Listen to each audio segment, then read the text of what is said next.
Jeg har her a i p'ene gange a i q'ene, som er lige med a i p plus q'ene. Og det vil vi gerne bevise ved, at vi siger a gange a og fortsætter den. Og så kalder vi det her for p, altså antallet af a'er. Det skal vi så gange sammen med qa'er, altså a gange a gange a gange a kan det for eksempel være, og den skal igen fortsættes.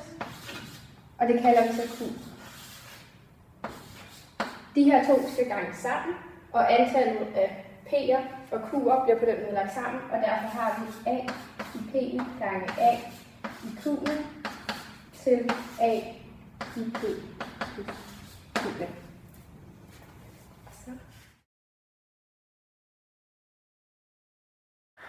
Vi har en regneregel, der hedder, at a i p gange b i p er lige parentes a gange b i p. Det kan vi bevise med, at vi har a, som vi ganger med p antal gange, og det ganger vi med b antal gange. Det er det samme, når man ganger forskellige tal, så deres rækkefølge det er vilkårlig. Dermed så kan vi omskrive det her til a gange b gange a gange b, så videre, gange a gange b.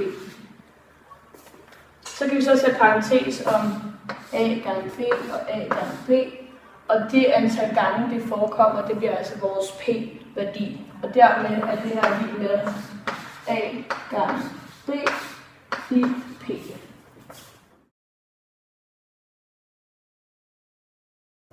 Okay, vi har en regneregel, der siger, at a i p'ene i parentes opløftet i q'ene er lige med a i p gange q.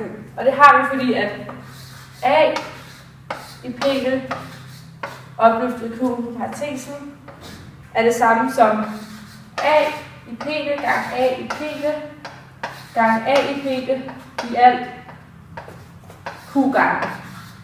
Så vi tager så a i p'ene q gange. Og herfra kan vi så sige, at vi har a i p plus p plus p plus p i alt q gange. Og herfra vil vi så have a i p gange med q.